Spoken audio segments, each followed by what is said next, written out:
Well, the one title that did not have a rushed build-up was the world title picture, which is still held by Kenny Omega. Where we last left off, it looked like Hangman Adam Page was poised to not just challenge for this title at All Out, but to win it. Then, he and the Dark Order lost the 10-man elimination tag match, which threw everything into chaos mere weeks before the pay-per-view.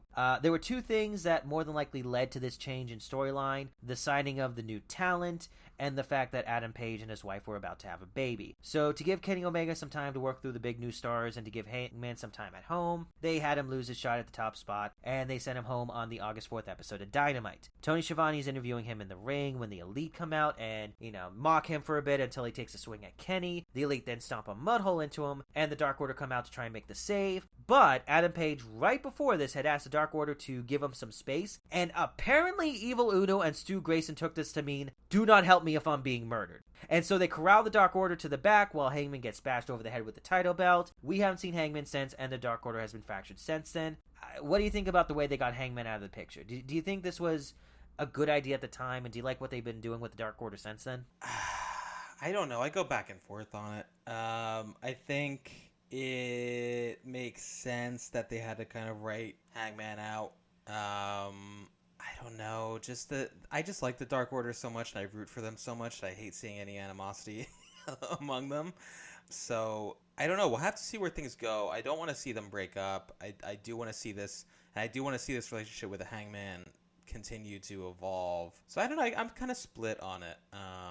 But maybe it is good storytelling, just in terms of, look, we need to write this person off for a little bit. We need some kind of forward motion for the Dark Order. So I think it does make sense at this point in time. That's ultimately where I land on it. I will say this about the Dark Order breakup.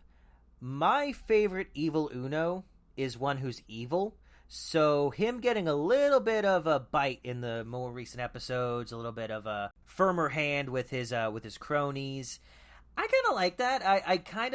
I'm one of the guys who wants to see the Dark Order be a little bit menacing, and so Uno and Grayson corralling them and, telling them what's what. And I think there's a way to make that work where, the rest of the Dark Order respects them for taking the reins, but I don't think that's really where we're going with it. It'd be good if there was, but, that didn't seem to be the direction.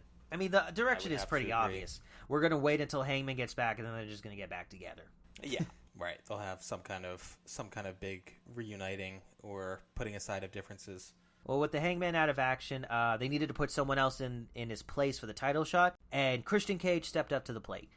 He cut a solid promo on the August 11th episode of Dynamite, and while he doesn't get an AEW title shot, he did get a shot at Kenny's Impact title on the first episode of Rampage, which we brought up earlier. They had a pretty decent fight back and forth to start the show with, and shock of all shocks, Cage actually beat Kenny. Not clean, of course, as the Bucks tried some shenanigans with a chair, but Christian manages to use it to his advantage, landed a kill switch on Kenny, and this did start a pretty interesting storyline as we were headed to the pay-per-view. Kenny Omega was beaten by Cage in what could arguably be called a fluke, and yet it completely shattered his confidence, which Cage used to his advantage in the next few weeks. On the August 18th episode of Dynamite, he stopped Kenny from interfering in a Young Bucks vs. Jurassic Express match.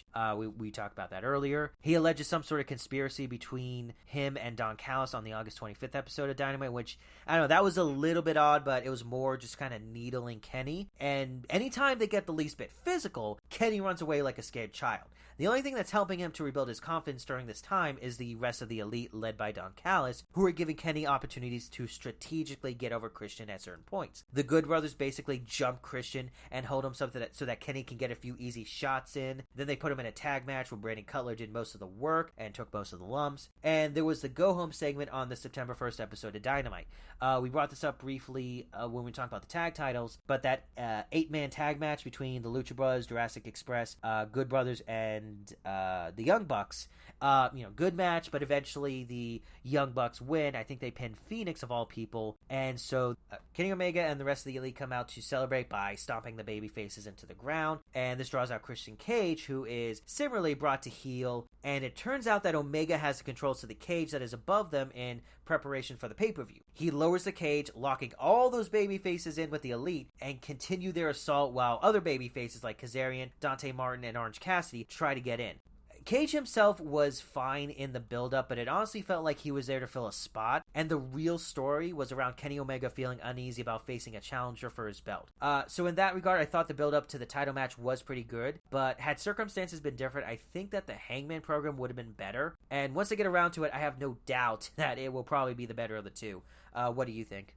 Yeah, I mean, I guess without knowing the full context, I was pretty surprised that it wasn't going to be Hangman Kenny at All Out, right? So after getting over the initial disappointment, I think I really like the Christian Kenny thing. I think they did a good job of adding some kind of personal flavor to it. You know, they threw Don Callis in there, and they did the whole story about Don Callis firing Christian Cage, right? So I think they did a good job of making it a little personal between the two. That being said, of course, you know, we all know what they're building up to. They're building up to Hangman taking the title. So this does feel a little bit filler, but I think they've put on a really good match on Rampage with a pretty surprising ending. So I'm kind of into it. I think Christian can still go, by the way. He's a great wrestler.